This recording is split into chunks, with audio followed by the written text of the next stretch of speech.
દાટ્યું। સુરત શહેરમાં 6 કલાકમાં 7.5 ઇંચ વરસાદ। સુરતમાં મેઘરાજાની તોફાની બેટિંગ અને શહેરના અનેક વિસ્તાર જળબંબાકાર થયા છે। અડાજણ વિસ્તારમાં પાણી ભરાઈ ગયા છે। ચોકસીવાડી વિસ્તારમાં ઘૂંટણસમાં પાણી ભરાયા છે। કૃષ્ણનગર સોસાયટીમાં પણ પાણી ભરાયા છે અને ઘરમાં પાણી ભરાતા ઘર વખરીને પણ નુકસાન થયું છે। તો છેલ્લા 2 કલાકમાં સર્વત્ર પાણી થઈ ગયું છે। यहाँ कुछ होता नहीं है, आते देखते न चले जाते और कोई मगजमारी नहीं। बारिश चालू हुआ तो सबके दुकानें डूब जाती है, ना कुछ कोई आता नहीं है, कुछ नहीं। बारिश रुकेगा तो साफ भी ढंग से होएगा नहीं। ચોમાસાની શરૂઆત થતાની સાથે જ પહેલો વરસાદ અને વરસાદે સર્જી જે સુરતમાં તારાજી દ્રશ્ય જોઈ શકાય છે। લોકો પાણી વચ્ચેથી આવવા મજબૂર બન્યા છે। એક બેન પરિવાર સાથે આવતા જ આપણે એમની સાથે વાત કરવાનો પ્રયાસ કરીશું। बहन जी, क्या नाम है आपका? नाम पुष्पागिरी है। हाँ, कहाँ से आ रहे हो? मैं बड़ौदा उधर सॉरी अपना वडोदरा रोड है ना, उसके और आगे से आ रही हूँ। यहाँ पे कुछ तो व्यवस्था करनी चाहिए। कितना पानी है आगे? बहुत पानी है, गले तक पानी है। आप कहाँ घर से आ रहे हो कि किसी के घर जा रहे हो? किसी के घर से आ रही हूँ, घर जा रही हूँ, पालघर जा रही हूँ। બિલકુલ લોકો જે અન્ય એક બેન છે પરિવાર સાથે નીકળ્યા છે, આપણે એમની સાથે વાત કરીએ। શું નામ માસી આપનું? અરે ભાઈ જવા તો થાકી ગયેલી છે ચાલીને। એવું છે ભાઈ, આપનું નામ? ભૂપેન્દ્રભાઈ। ભૂપેન્દ્રભાઈ, કેટલું પાણી? બહુ પાણી, કમર ઉપર ને પ્રાણનાથ હોસ્પિટલ સુધી થોડું બાકી છે, પછી એના અગાડીથી વધારે પૂરતું છે પાણી। કેટલું લોકોના ઘરોમાં પાણી ભરાયું? ને ઘરના અંદર તો ઘણું પાણી છે બધાના, ને દુકાનોમાં બી ઘણું પાણી ઘૂસી ગયું। આ જીએમ પેલું જ્વેલર્સ છે તેના અંદર બી આખું એનું પાર્કિંગ ડૂબી ગયેલું। કેટલું નુકસાન કહી શકાય? નુકસાન થઈ શકે, ખાસું નુકસાન થઈ શકે। જ્યાં લગીને આ પાણી ઉતરે નહીં ત્યાં લગી બિલકુલ પાણીનું લેવલ વધી રહ્યું છે, કારણ કે આ વિસ્તાર વેર રોડ વિસ્તાર ખાડીમાંથી પસાર થતો હતો અને જે પ્રકારે આ પાણી ભરાયા છે, લોકોના ઘરોમાં પાણી પ્રવેશ્યા છે। આગળ જવું હિતાવક નથી, પણ ચોક્કસ વરસાદે સુરતમાં તાનાજી સર્જી જેવું સ્પષ્ટપણે દેખાઈ રહ્યું છે। મેઘરાજાએ ધમાકેદાર બેટિંગ કરી છે અને સમગ્ર જિલ્લામાં સાર્વત્રિક વરસાદ ખાબક્યો છે। ઓલપાડના કેમ વિસ્તારમાં ધોધમાર વરસાદ વરસ્યો છે। અમૃતનગર, સહકારી જીન સહિત નીચાણવાળા વિસ્તારમાં વરસાદી પાણી ભરાયા છે। કેમ રેલવે ઓવરબ્રિજના સર્વિસ રોડ પર પણ પાણી ભરાયા છે અને ઠેર ઠેર પાણી ભરાતા અનેક વાહનો ખોટવાઈ ગયા હતા, કારણ કે ખરાબ થઈ ગયા હતા। બાળકો પણ વરસાદની મજા માણતા જોવા મળ્યા। દરેક જણાને તકલીફ પડે છે। આનાથી રોગચાળાઓ વધવાની શક્યતા છે। માખી મચ્છરનો ઉપદ્રવ વધે છે। બીજું કે નાકા પર જ જેઈબીનું ટ્રાન્સફોર્મર છે અને કોઈક વાર એમાં વાયર લીકેજમાં પ્રોબ્લેમ આવ્યો અને કરંટ ઉતર્યો તો એમાં પણ શું થાય એ કંઈ નક્કી નહીં। જે પ્રકારે કામ કરી રહી છે, ચોક્કસ રસ્તા પર તો કરી રહી છે, પણ જ્યાં પાણી ભરાયા છે અને પાણીમાં લોકો રમતા હોય છે તેને દૂર કરવાનો પ્રયાસ કરી રહ્યા છે। બીજી બાજુ મહાનગરપાલિકાની ટીમો જે ડોર ટુ ડોર ગાર્બેજની સેવા છે, તેઓ ટેમ્પા દ્વારા અહીંથી જે કચરો એકત્ર થાય છે તેને લઈ જવાનું કામ કરી રહી છે।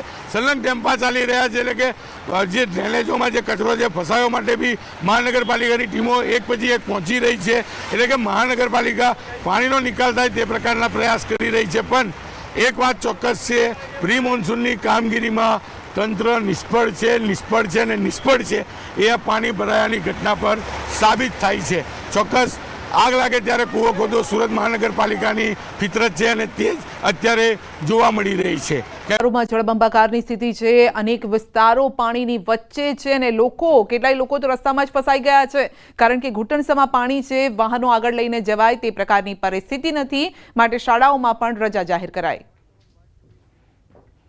સિઝનનો પહેલો વરસાદ શરૂ થતાની સાથે જ વેર રોડ પર પાણી ભરાતા લોકો પાણીમાં મસ્તી કરતા જોવા મળ્યા છે, ત્યારે ચોક બજાર પોલીસ ઉતરી છે લોકોને પાણીથી દૂર રાખવા માટે। પીઆઈ એનજી ચૌધરી છે, આપણે સીધા વાત કરીએ। સાહેબ, આટલા પાણીમાં નીકળ્યા છો? હા, પાણીમાં નીકળવું પડે। વધારે પડતો વરસાદ થયો હોવાના કારણે પાણી ભરાઈ ગયા હોવાથી અમે અને અમારી ટીમ નીકળેલ છે। શું અહીંયા પરિસ્થિતિ તો પાણી વધતું જાય છે? પાણી ગટરમાં ચાલુ છે। એસએમસીની ટીમ બી આવી છે। ગટરની અંદર જ્યાં પાણી અટક્યું હોય એ પાણી નીકાળે છે, એટલે પાણીનો જાવક ચાલુ છે। સતત વરસાદના કારણે ભરાયેલું છે પાણી। લોકો પાણીમાં મસ્તી કરતા જોવા મળી રહ્યા છે અને લોકો બહાર આવ્યા છે। ધીરે ધીરે બધા લોકોને એમને જે એમના ઘરે મોકલી રહ્યા છીએ। બિલકુલ પોલીસ નીચાણવાળો રોડ છે અને બાજુમાંથી તાપી નદી અને ખાડી પસાર થતી હોવાને લઈને પાણીનું જળસ્તર સતત વધી રહ્યું છે। મોડી રાત્રે શરૂ થયેલો વરસાદ વિરામ લેવાનું નામ નથી લેતું, જેને લઈને પાણીનું લેવલ વધી રહ્યું છે। લોકોના મકાનો, દુકાનો અને કહી શકાય લોકોની ગાડીઓ પણ પાણીમાં ગરકાવ છે। ત્યારે ચોક્કસ વરસાદ વિરામ લે તો લોકોને રાહત થાય. પણ અત્યારે જે રીતે વરસાદ વરસી રહ્યો છે તેને લઈને સુરતના લોકોની સમસ્યામાં સતત વધારો જોવા મળી રહ્યો છે. પછી તે અડાજણ હોય, વેર રોડ હોય, કતારગામ હોય, વરાછા હોય, પૂના હોય, પાંડેસરા હોય કે ઉધના, તમામ વિસ્તારોમાં આ જ પ્રકારના દ્રશ્ય જોવા મળી રહ્યા છે. કલાકમાં 7.5 ઇંચ વરસાદ અને છેલ્લા 2 કલાકની વાત કરીએ તો 2 કલાકમાં સૌથી વધુ વરસાદ વરસ્યો છે. 5 ઇંચથી વધુ વરસાદ સુરતમાં છેલ્લા 2 કલાકમાં જ વરસી ચૂક્યો છે અને જેણે સુરત જે ભાગતું દોડતું શહેર છે તેને થંભાવી દીધું છે. આપ દ્રશ્યો જોઈ શકો છો કઈ રીતે સુરત નગરી ડૂબી ગઈ છે. સુરત સહિત દક્ષિણ ગુજરાતમાં છેલ્લા 12 કલાકથી વરસી રહેલો વરસાદ સુરતના લોકો માટે મુસીબતરૂપ સાબિત થઈ રહ્યો છે.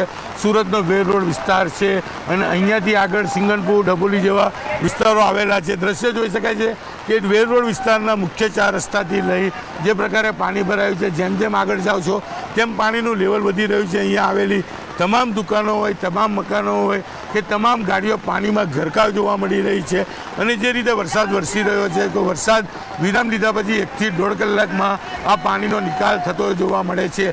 પણ અત્યારે અવિરતપણે વરસાદ વરસી રહ્યો છે જેને લઈને પાણીનો નિકાલ નથી થતો. પરિણામે લોકોના ઘરોમાં, લોકોની દુકાનોમાં પાણી પ્રવેશી રહ્યા છે. લોકોની ગાડીઓ પાણીમાં ગરકાવ થયેલી જોવા મળી રહી છે.